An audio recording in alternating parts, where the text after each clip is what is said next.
तो हेलो बच्चों, कैसे हो? बिल्कुल बढ़िया। हाँ, ये तो थोड़ा बहुत तो हंस लिया करो ना, पूरा दिन ऐसे गंदी गंदी शक्ल लेके अच्छा नहीं लगता। तो लास्ट में हमने जो लास्ट चैप्टर ही था ऑक्सीलेशन एंड वेव, तो ऑक्सीलेशन और वेव के अंदर हमने बेसिक डेफिनेशन पढ़ी थी।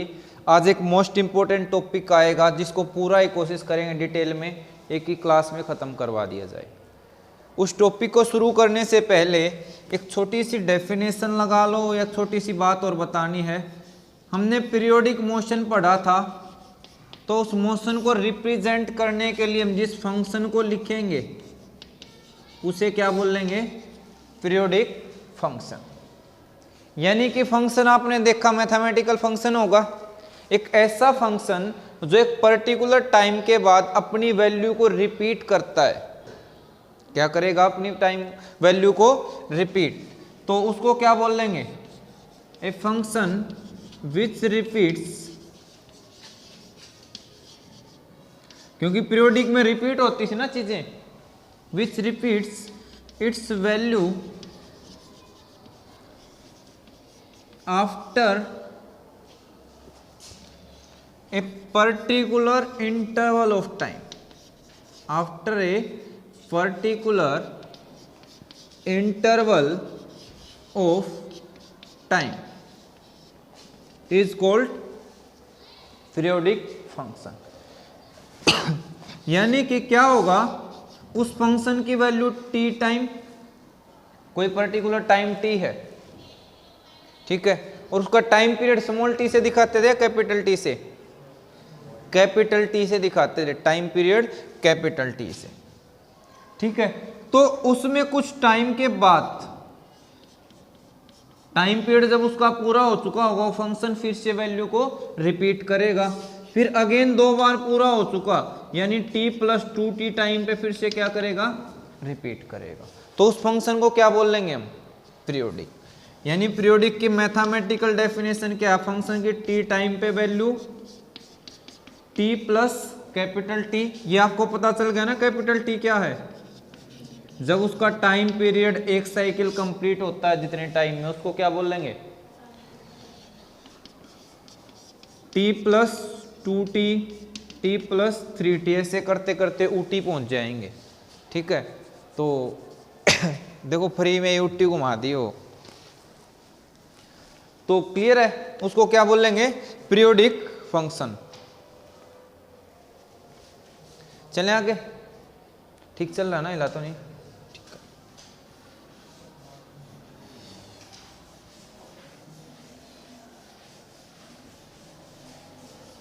अब एक छोटी सी बात और,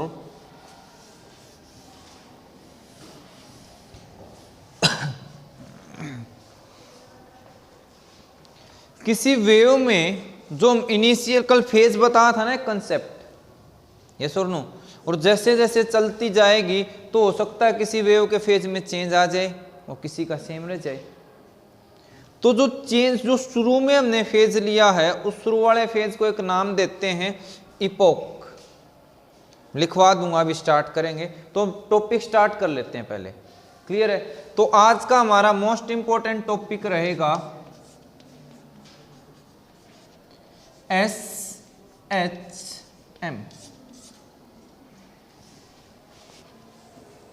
ठीक है। तो सिंपल हार्मोनिक मोशन। क्या है? सिंपल हार्मोनिक मोशन, क्लियर है। अब सिंपल हार्मोनिक मोशन के अंदर आपको एक चीज याद रखनी है,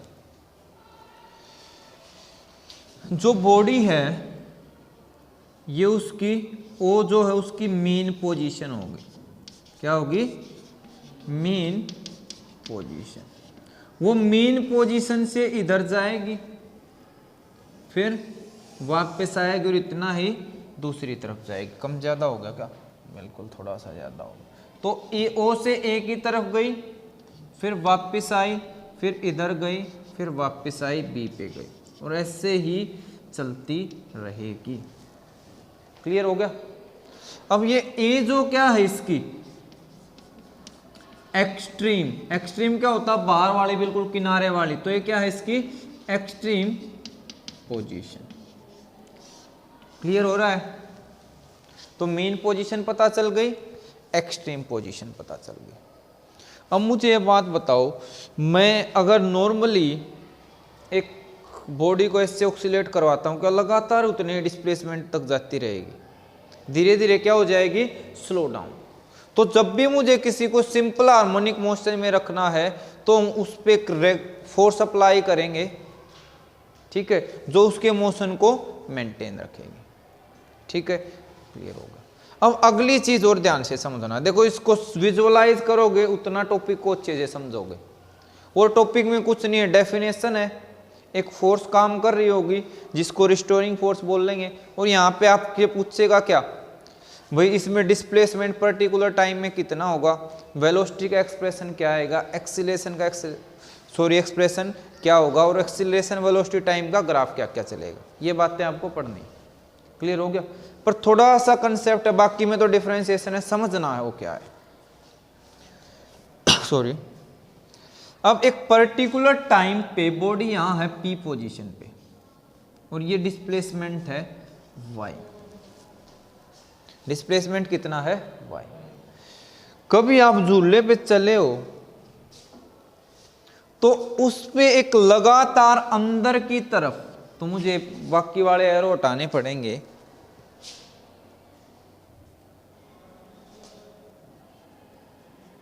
नहीं झूले तो आज झूला डालना और फील करना, ठीक है, पर रस्सी मजबूत डालना, कहीं कहो कि सर ने हड्डियां तोड़वा दी।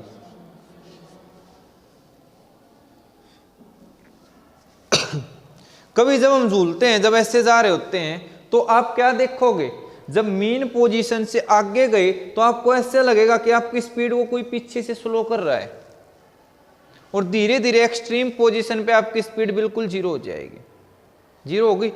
फिर जब जीरो होगी फिर आपको ऐसे लगेगा कि वो आपको कोई वापस पीछे खींच रहा है।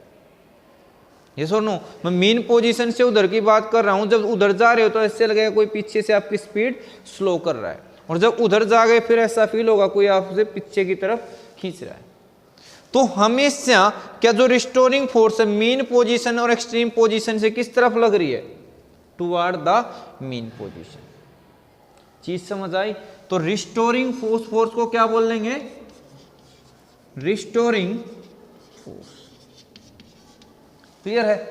तो जब ये उधर गई तो भी रिस्टोरिंग फोर्स पीछे थी, और जब ये वापस आ रही है तो भी, यानी यहां से लेके भी कौन आ रहा है उसको? Restoring force. अब क्या हुआ, रिस्टोरिंग फोर्स ने खींच तो लिया, अब उसके पास क्या आ जाएगा? Momentum.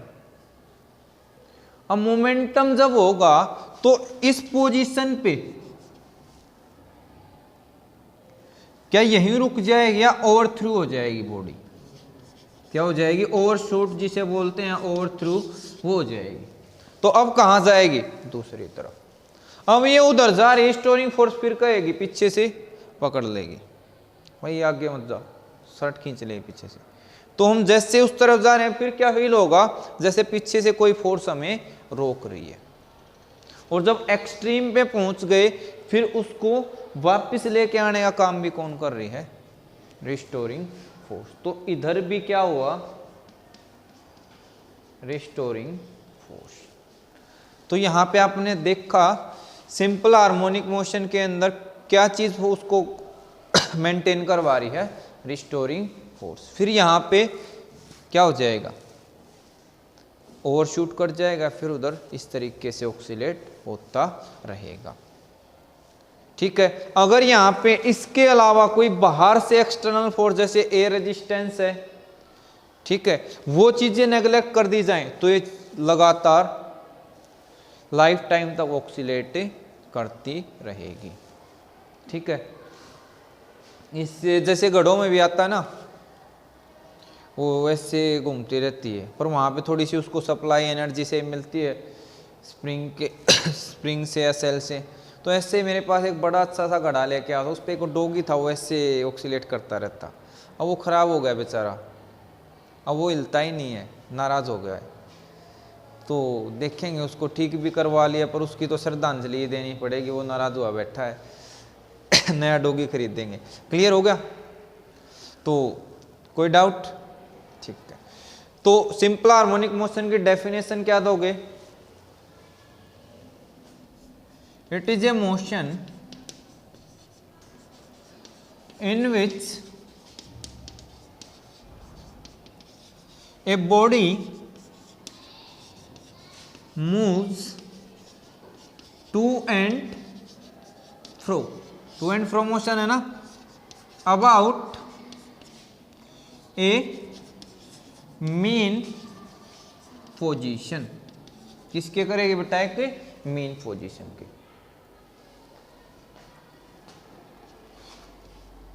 With the help of ए, किसके हेल्प से?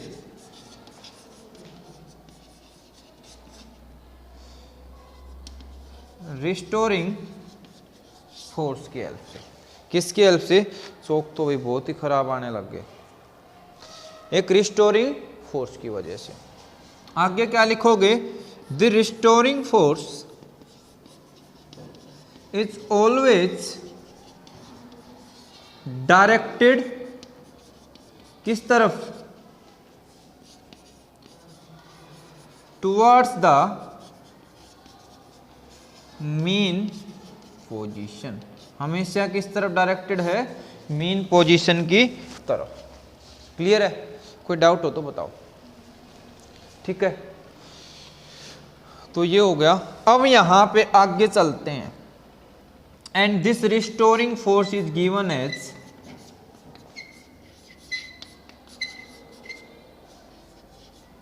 F is equal to minus K X. F is equal to minus K X. K क्या है? Restoring force constant. क्लियर है? और x क्या रहेगा?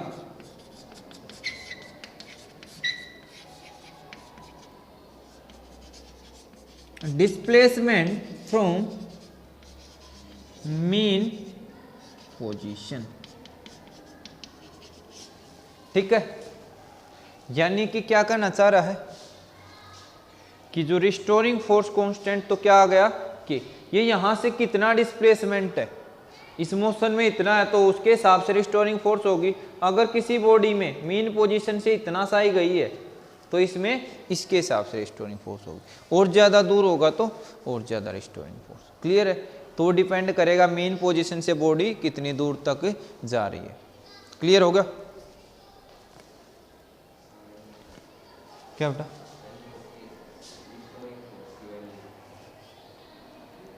ये डिपेंड करेगा सिचुएशन पे, डिस्प्लेसमेंट कितना हुआ उसके हिसाब से आएगा। ठीक है? ये तो हम देखे ना, जितना हमने बॉडी को डिस्प्लेस करने में लगा तो उससे ही तो जनरेट होगा, उसके हिसाब से होगा। तो क्लियर होगा? अब आपसे कुछ एक डेफिनेशन पूछ सकता, तो यहां से अगर के की डेफिनेशन बोल ले तो क्या F बाई एम नहीं हो गया? Restoring force, sorry, F by x per unit displacement. Clear है? तो ये डेफिनेशन बन जाएगी। अगर इसके यूनिट पूछ ले तो फोर्स की क्या होती है? न्यूटन, डिस्प्लेसमेंट की मीटर। डायमेंशन फॉर्मूला पूछे तो भी बता देना, कर लोगे? तो ये सारी चीजें रिस्टोरिंग फोर्स के बारे में। चलो नेक्स्ट बात पे।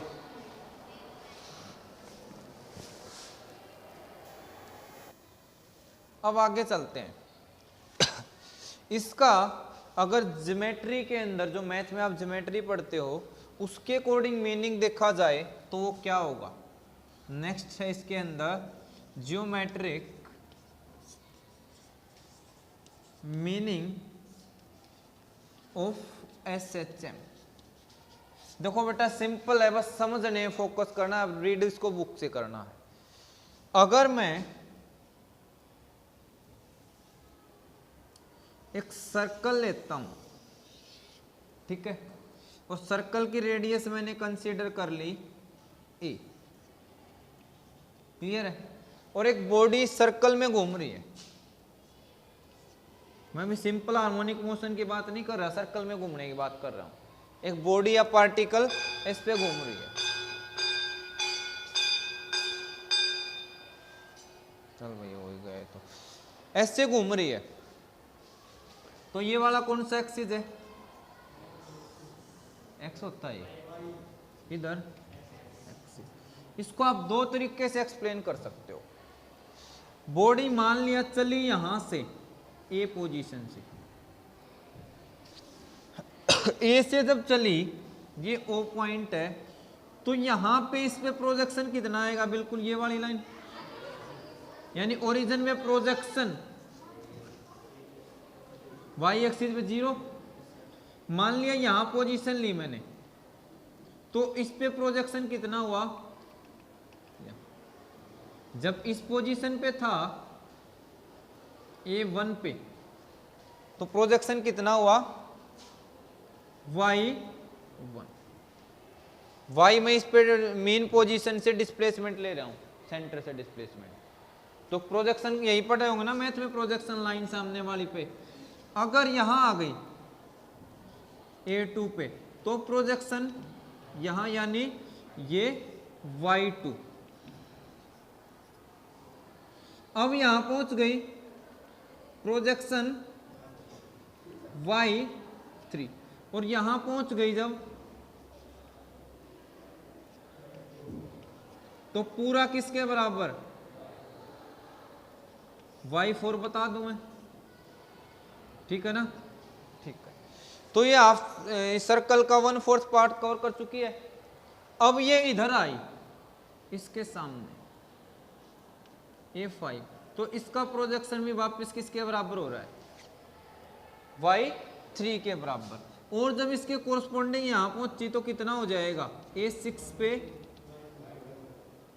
A7 पे, और वापस यहां A8 पे आई, तो प्रोजेक्शन यहां कितना, Y यहां कितना है 0। तो आपने क्या देखा, बॉडी तो यहां घूमी और उसका प्रोजेक्शन एक बारी उधर गया फिर वापस आया, क्लियर हुआ। तो बॉडी सर्कल में घूमी, प्रोजेक्शन डायमीटर के साथ घूमा। अब इधर आ जाओ, तो प्रोजेक्शन इधर मुंह कर जाएगा, ठीक है, यानी दूर जाता जाएगा इसका, यहां इस तरफ, फिर और बढ़ता चला गया, फिर और बढ़ता चला गया, और बढ़ता, जब ये वापस आएगी तो प्रोजेक्शन क्या होता चला गया, इस तरफ आता चला गया। चीज समझ गए या दोबारा समझानी है, ठीक है, समझ गए होगे ना। तो हमने क्या देखा, जैसे जैसे ये उस तरफ गई उधर गया, इधर आई तो फिर वापस उसकी तरफ, फिर ये इधर आ रही है तो नीचे, और इधर आ रही है तो वापस ऊपर।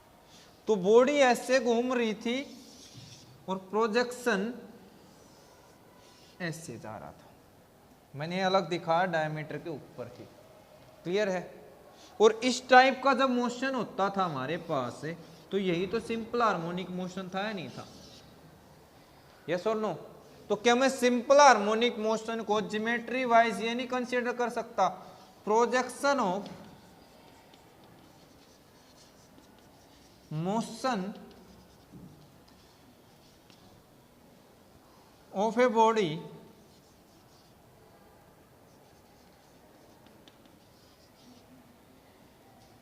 मूविंग इन सर्कुलर मोशन, और किस एक्सिस पे, on any diameter, on any diameter, clear है, यस और नो, कर सकते हो। अगर कोई तुम ये कहो जरूरी नहीं सर हम तो वाई पे लें, हम तो एक्स पे प्रोजेक्शन लेना चाह रहे हैं, तो वही जब यहाँ जाएगी तो प्रोजेक्शन ये, यहाँ गई तो प्रोजेक्शन ये, यहाँ गई तो प्रोजेक्शन ये, यहाँ गई प्रोजेक्शन ये, तो अलग हो जाएगा, कर लोगे ना। तो एक से समझ लेना, तो ये डायमेट्रिक उसका ज्योमेट्रिक मीनिंग आ गया। तो इसमें यही बात समझनी है कि जो सिंपल हार्मोनिक मोशन है वो किसके इक्विवेलेंट है, कि जैसे कोई बॉडी सर्कल में घूम रही है और उसका प्रोजेक्शन हम उसके डायमीटर पे ले रहे हैं, क्लियर है। यहाँ से अब आपको एक चीज़ पढ़नी पड़ेगी, क्लियर हो तो बताओ, चलूँ आगे।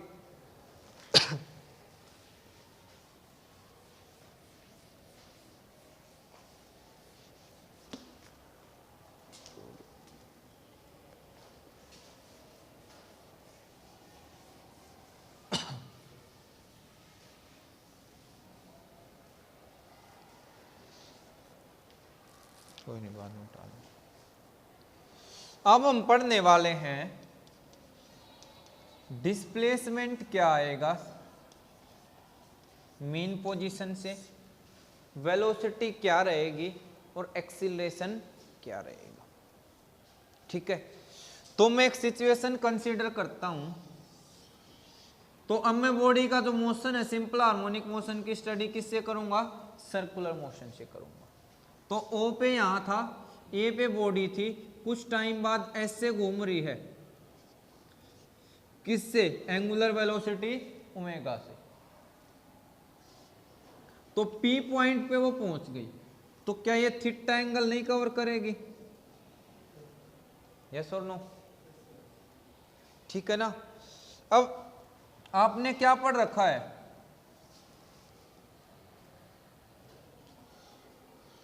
थीटा क्या होगा, इसकी रेडियस ए कंसीडर कर ली, क्या कंसीडर कर ली, ए कंसीडर कर ली। तो बताओ यहां से कुछ रिजल्ट निकलता है या नहीं निकलता, क्या निकलेगा, थीटा एल बाई आर के इक्वल होता, तो एल कितना निकल के आएगा,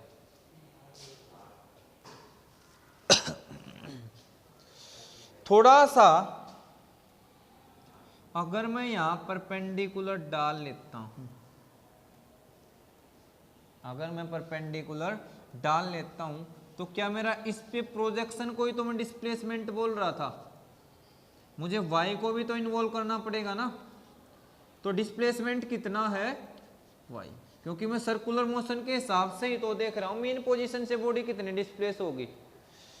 जैसे हमने ये पढ़ा कि यहां पे है तो मीन पोजीशन से बॉडी डिस्प्लेस हुई ही नहीं, यहां पे है तो मीन पोजीशन से बॉडी इतना डिस्प्लेस होके जा चुकी है, तो मैं उसको किससे दिखा रहा हूं, y से। तो क्या मुझे डिस्प्लेसमेंट y से डिनोट करना है, समझ रहे हो। ठीक है, तो ये y हो गया। अब ये थीटा था तो ये a है, ये साइड भी कितनी होगी, ये भी रेडियस, ये पूरी भी रेडियस, यहां तक से तो काम नहीं चलेगा ना। अगर मैं इस ट्रायंगल से थीटा निकालता तो कुछ बात बनती हमारी, हमें तो y निकालना ना, सीधी सी बात क्या है, y निकालना है।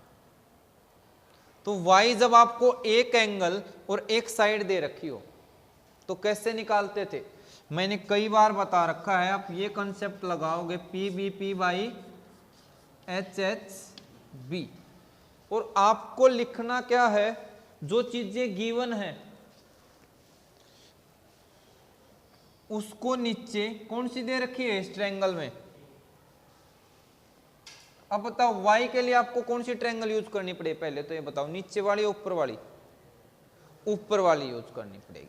तो एंगल तो इसका ये दे रखा भाई, तो हम क्या करें, कोई दिक्कत वाली बात नहीं भाई, ये क्या बोलते हैं इसको, अल्टरनेट इंटीरियर एंगल। तो इस ये थीटा है तो ये भी कितना हो गया, अब एंगल भी पता चल गया, ये वाली साइड हमारी कितनी है, ये रेडियस यहां तक रेडियस है तो ये भी कितनी है a। तो क्या मैं y नहीं निकाल सकता, तो y बाई a, और ये यहां हमने परपेंडिकुलर डालना ही था, तो y क्या है यहां पे, एंगल के सामने परपेंडिकुलर मिलेगा बेटा, मैंने कई बार बता रखा है एंगल के सामने परपेंडिकुलर मिलेगा। तो क्या हो जाएगा ये P, A क्या है इसका, हाइपोटेन्यूज, तो साइन थीटा, तो y कितना आ गया बेटा, A साइन थीटा। क्लियर है। यहां पे स्टार्ट हमने कहां से किया, एक चीज और समझनी है, हर चीज ना देखो बात सारी पता होनी चाहिए, एक एक बात बताऊंगा डिटेल में वेव, ताकि वो भी पढ़ो तो मार ना खाओ। अब मैंने दो चीजें बताई थी कि साइन फंक्शन भी यूज कर सकते हैं और कोस फंक्शन भी यूज कर सकते हैं। कब साइन यूज करेंगे, कब कोस यूज करेंगे। एक बार ध्यान से देखो, जब साइन का ग्राफ था तो जहां जीरो पोजीशन है वहां पे जीरो था, डिस्प्लेसमेंट कितना था, जीरो। और अगर हम यहां से शुरू कर रहे हैं इस केस में, एक तो ये केस लिया और अगला देखना है, आज पता नहीं डस्टर कहाँ भाग के जा रहा है भाई, इसमें भी शायद ऑक्सीलेशन हो गए हैं। और एक स्टार्ट हमने यहीं से किया, ए से घूमना शुरू किया सर्कल पे, और प्रोजेक्शन आप इस पे ले रहे हो वाई एक्सिस पे, तो कितना आएगा?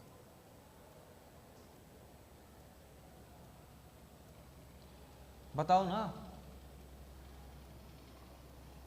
ये नहीं आ गया मैक्सिमम? प्रोजेक्शन क्या मैक्सिमम नहीं है? इस पॉइंट का तो क्या होगा, सेंटर पे इस पॉइंट का x0 होगा ना कि इस पॉइंट का। तो ये बिल्कुल एक्सट्रीम वाली पोजीशन को दिखा रहा है मोशन की, जो नॉर्मल ऑक्सीलेट करते। तो ये अगर x एक्सिस पे ले रहे हो तो आपको कौन सा लिखना पड़ेगा, एक्सट्रीम। और ये वाला हम कहां से स्टार्ट कर रहे हैं, मीन पोजीशन से। तो जब भी आप मीन पोजीशन से शुरू करोगे, मीन पोजीशन मतलब मिडिल पोजीशन, डिस्प्लेसमेंट जीरो, और ये ग्राफ भी क्या दिखा रहा है, जीरो। तो जब मीन पोजीशन के लिए आपको साइन वाली इक्वेशन यूज करनी है। और अगर बच्चा कोई कहे कि मुझे साइन वाली अच्छी नहीं लगी, कोस वाली करनी है, तो उसका एक्सट्रीम पोजीशन से मोशन काउंट होगा। ये रीजन आपको बता दिया, ठीक है, क्योंकि एक्सट्रीम में डिस्प्लेसमेंट मैक्सिमम होगा। और आपने देखा भी है कोस के ग्राफ में जब जीरो होता है तो उसमें डिस्प्लेसमेंट स्टार्टिंग में मैक्सिमम होता है। क्लियर है ना? तो साइन और कोस में से सिलेक्शन कैसे करोगे, जो आपका मन करे वो करना, पर कोशिश कर लेंगे हम साइन में डिस्कस कर लें अभी, ठीक है। कोस में मन करे कोस में कर लेना। चलें आगे। तो ये निकल के आ गया अभी हमारे पास।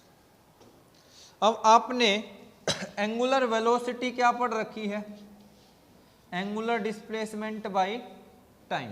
तो थीटा किसके बराबर आया, ओमेगा इंटू टी। तो वाई की एक और सुंदर सी इक्वेशन आ गई, सुंदर और इक्वेशन हो ही नहीं सकती, वो भी मैथ की, ए साइन ओमेगा टी। क्लियर है? चलो आगे, ठीक है। बट हम इतनी सिंपल में काम नहीं करने वाले, हम इतनी सिंपल में काम नहीं करने वाले।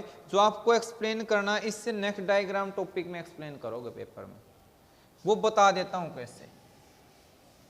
अगर इसी क्वेश्चन में आपके साथ सिचुएशन ऐसी आ जाए कि पार्टिकल ने शुरू यहां से किया भाई, और ये हमारा जा रहा है एक्स एक्सिस और ये जा रहा है वाई एक्सिस, ठीक है। और जो शुरू में है तो भाई जब तक एक्स पे नहीं आया था तो उसमें फेज डिफरेंस कितना मान लिया, फाई नॉट। कितना मान लिया? और मैं इस फाई नॉट जो शुरू वाले फेज डिफरेंस को क्या बोल रहा था, इनिशियल फेज या इपोक, EPOCH, ये बोल लेंगे, ठीक है। इसका ही दूसरा नाम है। अब मुझे ये बताओ कि पार्टिकल यहां से चला और यहां आ गया पी पॉइंट पे, क्लियर है? तो कितना एंगल ट्रेवल करके आएगा भाई, थीटा ही ट्रेवल करके आएगा ना। और टी टाइम में तो थीटा किसके बराबर होता है, ओमेगा टी। तो मैं बार बार थीटा तो लिखूंगा नहीं, ठीक है, क्योंकि जगह ही कंज्यूम करेगा ये। तो ये फाई नॉट है यहाँ एक्स एक्सिस तक, और यहां से पूरा ये है ओमेगा टी। और मुझे यहाँ डिस्प्लेसमेंट निकालना, तो इसका प्रोजेक्शन लेना पड़ेगा वाई। ये वाली मेरी लाइन क्या होगी, वाई की। अब जो मैं पीबीपी वाई HHB का कंसेप्ट लगाऊंगा, क्या वो मेरा राइट एंगल ट्रायंगल में लगता है? हमेशा राइट एंगल ट्रायंगल में लगेगा। तो मुझे एंगल भी किसका पता होना चाहिए। क्या ये यहां से ये पूरे वाली OAP राइट एंगल की सेंस दे रही है? तो राइट एंगल तो यहां से बन रही है ना। तो मेरा ये एंगल कितना बना, omega T minus phi not. ये बात आपको समझनी थी। तो ये एंगल यहां भी कितना चला गया, omega T minus phi nought. समझ गए? क्लियर है ना? कोई समस्या हो तो बता सकते हो। चलो आगे। और बल्कि ये नेगेटिव नहीं है बेटा, चलो देख लेंगे तो कोई चिंता वाली बात नहीं। क्लियर हो गया। तो इस केस में कितना आएगा, y बाई ए है ना रेडियस, तो ये भी a है ये भी a है, तो y बाई ए कितना आया, sine of omega T minus 5 naught आ जाएगा। हम इसमें काम करेंगे या प्लस वाले में काम करेंगे, ठीक है। अगर हो जाए किसी केस में ऐसा,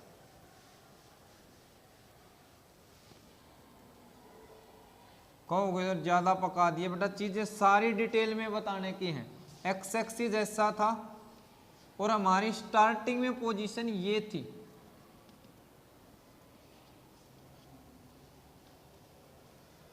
ठीक है, स्टार्टिंग में पोजीशन ये थी और गई कहां पे, P पे गई, तो P का प्रोजेक्शन ये हो गया, तो ये एंगल कितना बनेगा, ओमेगा टी। तो अब हमें यहाँ पूरा क्या लेना है एक्स एक्सिस के साथ, अब हमारा कितना बन जाएगा, ओमेगा टी प्लस 5 नॉट। तो अब ये सोल्व करके ये भी कितना होगा, ओमेगा टी प्लस 5 नॉट, और यहाँ पे क्या आ जाएगा, प्लस आ जाएगा। कोई डाउट हो तो बताओ। चलने बेटा आगे। तो मैं अब इसी से स्टार्ट कर लेता हूं। चलो हमने लास्ट में पॉजिटिव वाला बना लिया, पॉजिटिव वाले से, नेगेटिव वाला अगर कोई बच्चा बनाता है तो नेगेटिव वाले से। एक बार देखना, हिल तो नहीं गया। तो आपका फर्स्ट एक्सप्रेशन आ चुका है, जो आपके फर्स्ट एक्सप्रेशन के ये लगा लो 3 मुख्य अतिथि आने हैं। फर्स्ट मुख्य अतिथि आपका आ चुका है, ये रहेगा डिस्प्लेसमेंट। एक इसकी डायरेक्शन बतानी है, ऑलवेज किस तरफ, डिस्प्लेसमेंट मापते कहां हैं, एक बारी सोच के देखो। डिस्प्लेसमेंट की डायरेक्शन क्या होती थी भाई, यहां ये मेरी मेन पोजीशन है, मैं यहां से चल के यहां आ गया, तो वो इनिशियल थी, ये फाइनल, तो डायरेक्शन इनिशियल से फाइनल की तरफ। मैं यहां पे हूं, अब भी तो इनिशियल से फाइनल रहेगी, पीछे चला गया अब भी क्या है, इनिशियल से फाइनल। इधर आ जाता हूं तो इनिशियल मीन पोजीशन से अब भी क्या है, ठीक है, तो टुवर्ड मीन पोजीशन है या अवे है, फाइनल पोजीशन मीन से दूर जा रही है हर बार, तो क्या हो जाएगा, always away from mean position. तो डायरेक्शन बता पाओगे, हर चीज समझ के करनी है। क्लियर है। आगे खत्म करते हैं बेटा। अगला आएगा वेलोसिटी। मैं लंबी डेरिवेशन नहीं करवाऊंगा, सीधा सा करेंगे। वेलोसिटी क्या होती है, चौकना या तो चलते नहीं या टूट रहे हैं भैया, तो होता नहीं। v is equal to d y by d t. तो करो differentiation a sine omega T plus 5 naught, किसके रिस्पेक्ट में है, टी के रिस्पेक्ट में। तो साइन का क्या होता है, साथ में एंगल का जाएगा ओमेगा टी प्लस 5 नॉट, ये भी कांस्टेंट, तो ओमेगा कांस्टेंट है, क्या बचेगा, ओमेगा आ जाएगा। तो ओमेगा से क्या कर दूं मैं, सीधा ही मल्टीप्लाई कर देता हूं। क्लियर है। तो कोई समस्या, ठीक है, होनी भी नहीं चाहिए। अब एक रिजल्ट पढ़ते हैं। आपने ये पढ़ा होगा sine square theta plus cos square theta 1 minus is equal to, sorry, sine square theta plus cos square theta 1 के इक्वल होता है। अब मेरे पास कोस थीटा है, तो मैं क्या कोस स्क्वायर थीटा, मेरे पास ये नहीं आ जाएगा 1 माइनस साइन स्क्वायर थीटा। और अगर कोस थीटा ही लिखूं तो मैं, ये रिजल्ट आप यूज कर पाओगे। तो मुझे करना क्या है, कोस ऑफ ओमेगा टी लिखना भाई, तो क्या बन जाएगा मेरे पास 1 minus sine square omega T plus phi naught. Clear है? अब एक बार इस वाले रिजल्ट पे आओ, sine square omega T plus phi naught. Simply अगर sine omega T plus phi naught ही लेता हूं, कितना आ जाएगा y बाई ए। ये सुन लो, इस रिजल्ट को यहां पुट करो तो क्या आया 1 minus Y square by A square हो जाएगा, y square by A square. तो ये रिजल्ट निकल के आता है। नेक्स्ट ए को अंदर मल्टीप्लाई करोगे तो बिल्कुल और भी सिंपल हो जाएगा, तो फिर मजे आ जाएंगे। A square minus Y square by A square, इसको कट वगैरह उड़ाना चाहो तो उड़ा देना, कर लोगे तो ये रिजल्ट आ जाएगा। तो ये था आपका वेलोसिटी का एक्सप्रेशन। तीसरा, ऐसे ही चलेंगे हम एक्सीलरेशन पे। अब मैं इसकी डायरेक्शन पॉजिटिव भी हो सकती है, नेगेटिव भी हो सकती है। वो तो क्या होगी, जब दूर जा रही है तो डिस्प्लेसमेंट क्या होगा, बढ़ रहा है, तो इंक्रीजिंग डिस्प्लेसमेंट की डायरेक्शन में पॉजिटिव, जो वापस आ रही है तो डिक्रीजिंग डिस्प्लेसमेंट में नेगेटिव। क्लियर है? तो चिंता ही नहीं, डायरेक्शन भी लिख लो, डायरेक्शन पॉजिटिव और नेगेटिव।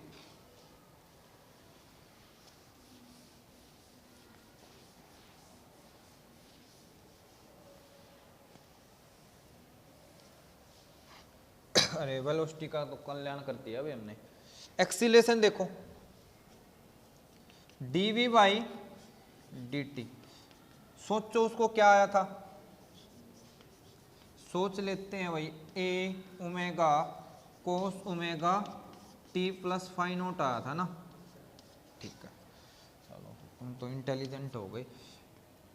a ओमेगा बाहर है, कोस का क्या आएगा माइनस a ओमेगा था साइन, ये कांस्टेंट था भाई, इसका कर दिया omega T plus phi naught, और साथ में इस एंगल का भी मल्टीप्लाई करोगे तो इसका क्या आ जाएगा ओमेगा। अब देखना, ये कुछ जानी पहचानी चीजें लग रही, ए साइन ओमेगा टी किसके बराबर है, तो बाकी को मैं इकट्ठा कर देता हूं, ओमेगा स्क्वायर बना दिया A sine omega T plus phi not, ये पूरा का पूरा मेरा y है, तो एक्सीलरेशन क्या आ गया, क्लियर है? ये क्या है डिस्प्लेसमेंट, ये क्या है नेगेटिव, तो इसकी डायरेक्शन क्या आएगी, नेगेटिव का मतलब उल्टा, तो opposite of displacement, opposite of displacement. मतलब क्या हुआ, बॉडी उधर जा रही है, डिस्प्लेसमेंट उधर है, तो उसकी जब आप झूलते टाइम उधर जाते हो तो स्पीड क्या होती है, जो आपकी स्पीड इंक्रीज होती है डिक्रीज होती है, डिक्रीज किस डायरेक्शन में, मीन पोजीशन की तरफ। क्लियर है? उल्टा आ जाओ, अब उधर से इस तरफ आ रहे हो तो डिस्प्लेसमेंट क्या हो रहा है कम, तो आपकी स्पीड क्या हो रही होती है इंक्रीज, ठीक है ना, तो अब क्या हो रहा है इंक्रीज। तो ऐसे आपको समझना है। कोई डाउट हो तो बताओ एक बार, क्विक में मुझे टाइम बता दो, फिर इसकी ग्राफिकल रिप्रेजेंटेशन हम खत्म कर देंगे। 5 मिनट तो बहुत हो जाएंगे। एक दो वैल्यू सोल्व करवा दूंगा, फिर खुद करके ग्राफ फटाफट कर देंगे।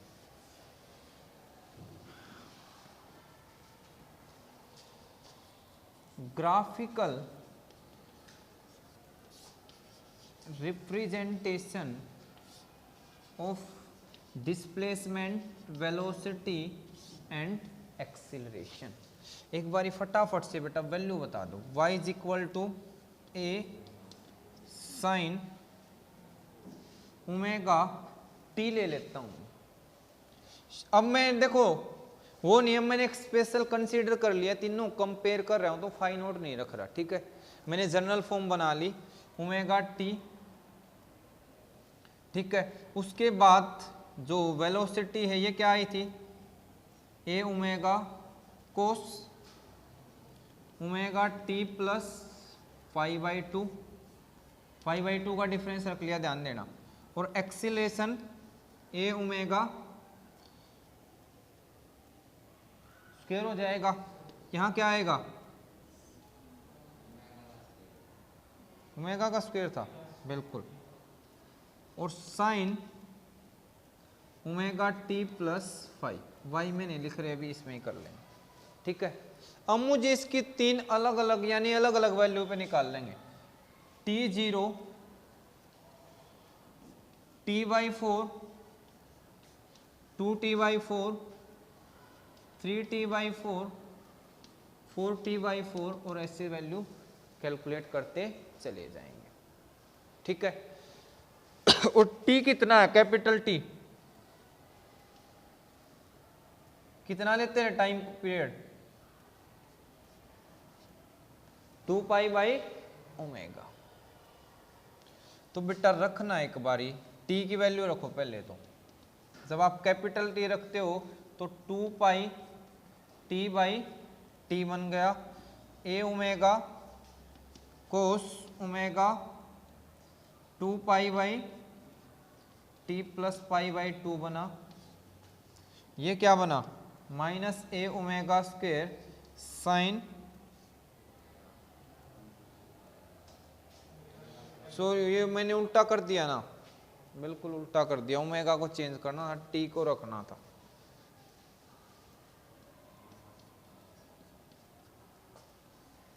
टू पाई ये करना है, क्या आएगा भाई, अब T0 हुआ, T0 हुआ तो कितना रिजल्ट बनेगा, साइन 0, कितना होता है साइन 0, तो कितनी आ गई 0। अगले से ये 0 0 प्लस π/2 कितना हुआ, कोस 90, कितना होता है 1, ठीक है। और आगे ओमेगा तो कितना आ जाएगा, प्लस ए ओमेगा। मैं एक एक वैल्यू दिखाऊंगा, बाकी तुम्हें पूरी टेबल से रिप्रेजेंट करना। तीसरा ये आया साइन 0 प्लस पाई, साइन 180 कितना होता है माइनस, ठीक है पक्का, sign 180 degree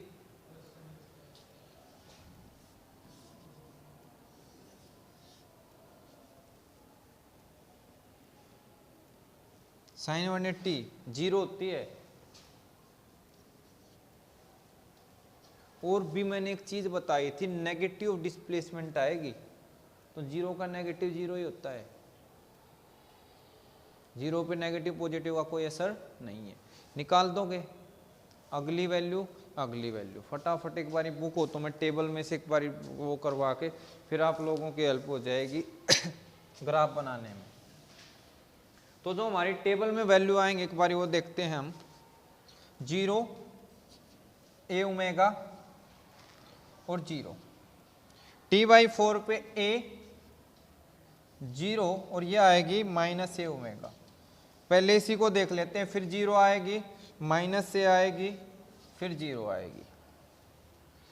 A omega 0 minus A omega 0 plus A omega, 0 minus A omega square 0 plus A omega square and 0, ठीक है। अब इसका ग्राफ बनाओ, कैसे बनाओगे, टाइम पीरियड तीनों का क्या सेम है ना, कैपिटल टी, तो ग्राफ अब रिप्रेजेंट कर देते हैं फटाफट से।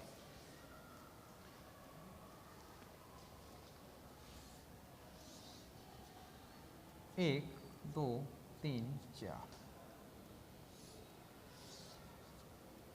1 2 3 4, और तीसरे वाले का भी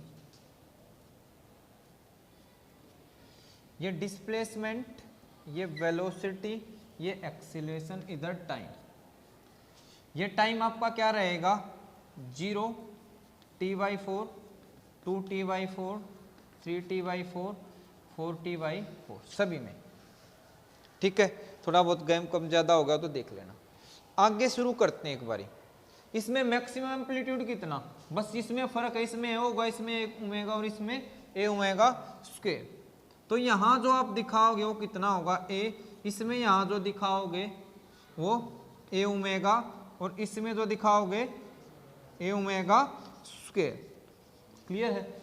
अब अगली बात बताओ, जीरो पे कितना है, इसमें जीरो। T/4 पे ए चला गया, 2T/4 पे फिर कितना आ गया, जीरो। ठीक है बेटा, कहाँ चला गया ए, फिर वापस कितना जीरो, फिर उसके बाद कितना, इधर -a भी तो होगा, -a फिर जीरो, चलता रहेगा, बना लोगे। अगले में ए ओमेगा प्लस है, किस पे, जीरो पे ही, तो शुरू यहां से होगा, तो यहां से जीरो आया, फिर जीरो के बाद -a ओमेगा गया, फिर जीरो, फिर प्लस, फिर ऐसे। ये थोड़ा सा वो हो गया। क्लियर है। तो आई होप इजी चीजें हैं। अगले में बताओ, कहां से, ए ओमेगा स्क्वायर जीरो, अच्छा पहले माइनस है, सॉरी मैंने ध्यान नहीं दिया बेटा, जीरो से नेगेटिव, तो ग्राफ वैल्यूज को देखते हुए बना देंगे। कोई डाउट हो तो बताओ।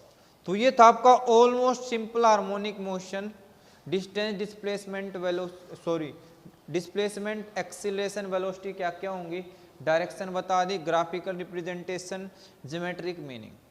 ऑलमोस्ट खत्म हो गया है। नेक्स्ट क्लास में आपसे अलग अलग पॉइंट पे एनर्जी पूछेगा, पर वो सेपरेट टॉपिक रहेगा तो सेपरेट ही पूछा जाएगा। क्लियर है, अच्छे से पढ़ना है।